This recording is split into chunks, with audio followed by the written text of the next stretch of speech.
Across Earth's history, one predator weapon keeps showing up again and again: saber teeth.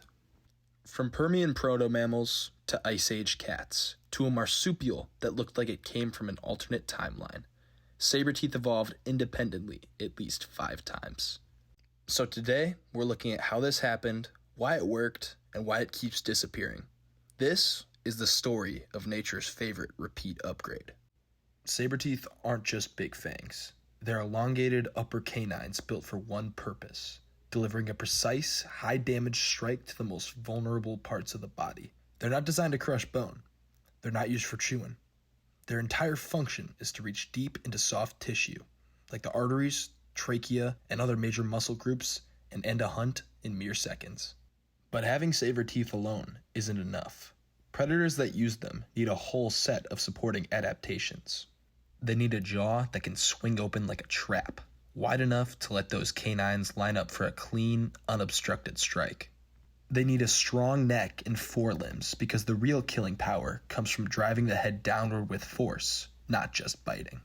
And they need a hunting strategy built around ambush and immobilization, where controlling the prey matters more than chasing it. It's a specialized toolkit, high risk, high reward. But in the right ecosystem, saber teeth can be one of the most effective predatory weapons evolution has ever produced. Saber teeth tend to evolve in the same kinds of ecosystems, places dominated by large, well-defended herbivores. When prey animals develop thick hides, heavy muscle layers, or natural armor, a normal bite just doesn't get the job done efficiently. In those environments, predators that rely on a quick, decisive kill benefit from a deep targeted strike rather than the broad, crushing bite used by more generalist carnivores. That shift in hunting strategy pushes evolution toward elongated canines designed to slip past defenses and reach vulnerable tissue fast. Whenever those conditions appear, big prey, close-range ambush hunting, and the need for precision, saber teeth become not just feasible, but optimal. Our story begins in the Permian, more than 260 million years ago, a world shaped by heat, drought, and constant ecological upheaval. In that environment, the first true saber-toothed predators emerged, long before mammals or cats ever existed. These were the gorgonopsids, apex therapsids positioned on the evolutionary line that would eventually lead to mammals. Their anatomy was built for precision killing with long, narrow skulls and powerful jaw muscles. Their canines were elongated for stabbing and slicing, supported by semi-erect limbs and a body plan far more advanced than most of their contemporaries. The largest of the group, Inostrancevia, measured over 3 meters in length and weighed around 300 kilograms. It filled the role of a bear-sized ambush predator, built to bring down heavily armored Permian herbivores, such as the Scutosaurus. Gorgonopsids likely hunted with a calculated strike-and-retreat method, deliver a deep, damaging bite, back off, and let blood loss and exhaustion do the rest. For millions of years, they were some of the most effective terrestrial predators on the planet. While gorgonopsids were perfecting the first saber-tooth blueprint, another therapsid lineage was moving in a similar direction. These were the Therocephalians, a diverse group that included predators like Goranicus, which developed enlarged, blade-like canines of its own. Their sabers weren't as dramatic as those of gorgonopsids, but Therocephalians showed a different set of innovations. Many species had traits that leaned even closer toward mammals. Some had evidence of whiskers, improved hearing structures, more advanced limbs, and hints of a warm-blooded physiology. They weren't just predators, they were early experiments in mammal-like biology. After a major ecological upheaval in the mid-Permian, the landscape these animals lived in changed dramatically. This wasn't just a single extinction event, but a drawn-out period of environmental stress causing shifting climates, regional droughts, collapsing food webs, and the disappearance of several dominant predator lineages. As gorgonopsids declined in several regions and other therapsid predators lost ground, Therocephalians were positioned to take advantage. They moved into roles that had previously been held by larger, more established carnivores, stepping into the vacuum left by these ecological disruptions. Their blend of saber-like canines, improved sensory abilities, and emerging mammal-like traits made them effective hunters in this new, unstable environment. For a time, they became some of the most versatile and capable predators of the later Permian. Jump ahead nearly 200 million years, and the world looks completely different. Mammals have diversified, and large herbivores once again dominate the landscape. the ecological pressures that once favored saber teeth have returned. And with them comes a new lineage of predators, the nimravids, often called the false saber teeth. At first glance, they're easy to mistake for early cats. They had the same compact body plan, the same forward-facing eyes, and the same emphasis on powerful forelimbs for grappling prey. Their elongated canines reinforced that impression, but genetically, they weren't cats at all. Just another lineage that landed on the same solution independently. A clean example of parallel evolution at work. Some nimravids, such as Barbarophilus, pushed the saber-tooth design even further, developing thick, bony phalanges along the lower jaw to protect their canines. Others specialized in forest ambush or open country hunting, showing how flexible the saber-tooth strategy could be once the basic anatomy was in place. For millions of years, nimravids were formidable predators across the northern hemisphere.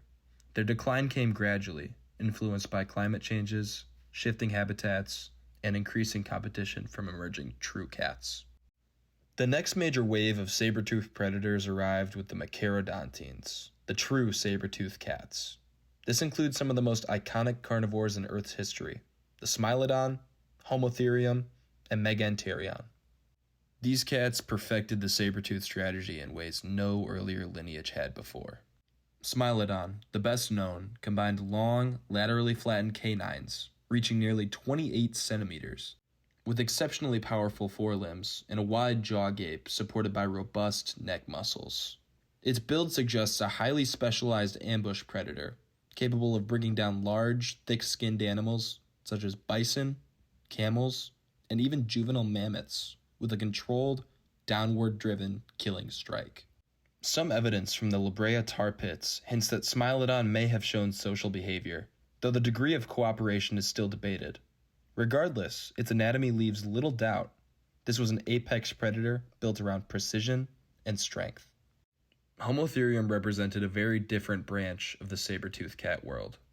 It was long-limbed, lighter built, and adapted for a more cursorial style of hunting than Smilodon. Its shorter, curved canines suggest a strategy focused less on grappling and more on rapid, targeted strikes during high-speed chases.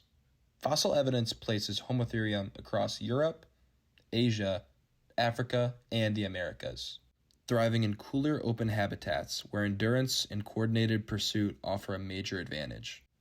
It may have hunted in groups and targeted large herd animals, filling a role closer to that of a modern hyena or a wolf, just equipped with sabers. Megafauna, on the other hand, occupied an earlier and more generalized position within the machaerodont lineage.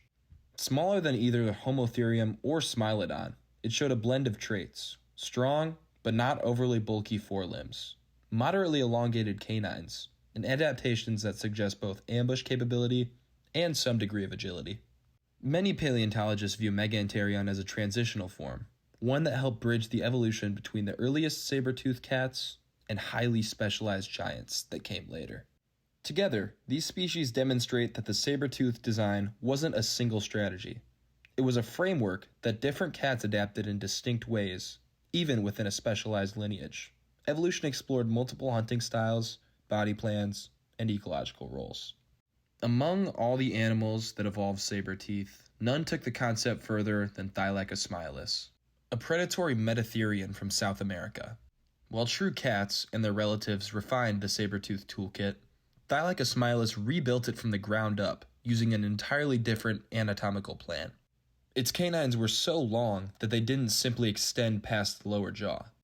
The jaw actually grew deep bone phalanges to protect them, forming natural sheaths along the sides of the face. The canines were ever-growing, more like rodent incisors than typical mammal teeth, and had to be continuously supported as the animal matured. The rest of the skull was just as unconventional. It had reduced binocular vision, suggesting it hunted differently than saber-toothed cats. Its bite force was relatively weak, but the neck musculature and skull architecture point to a killing method almost entirely powered by a downward, neck-driven strike, rather than a conventional bite. Thylacolsmilus wasn't a cat. It wasn't even a placental mammal, yet it converged in a remarkably similar ecological role. A precision-killing ambush predator built around elongated canines and controlled high-damage strikes. Few animals illustrate convergent evolution as dramatically as this one.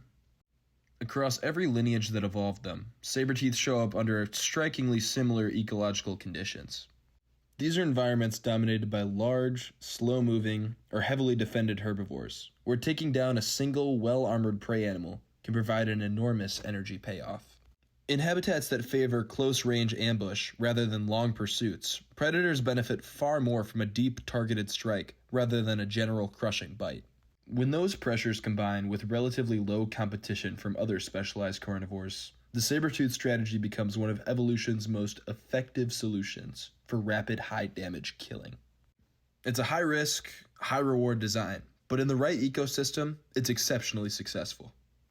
That's why saber-teeth keep appearing across unrelated groups, different lineages responding to the same challenges and arriving independently at the same powerful tool.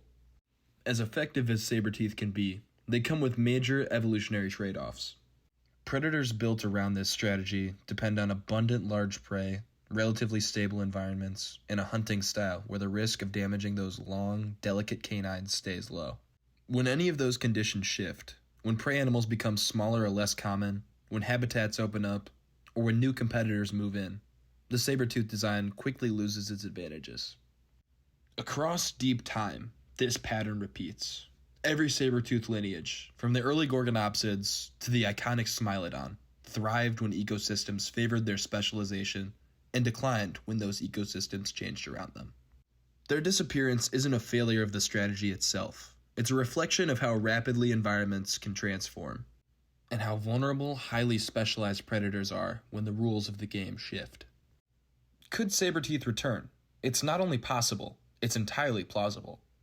Some modern animals already hint at the early stages of similar adaptations. Clouded leopards have proportionally long canines for their size. Musk deer wield saber-like tusks for combat and display. And several predators show trends towards deeper, more targeted bites rather than broad, crushing ones. If future ecosystems once again favor large herbivores and close-quarters ambush hunting, the same pressures that shape past saber-tooths could act on new lineages. The resulting animals wouldn't look exactly like Smilodon or Thylacophilus. Evolution never rewinds perfectly, but the functional outcome could be strikingly similar. The forces that create saber-teeth haven't disappeared, and when they return, evolution tends to answer in familiar ways.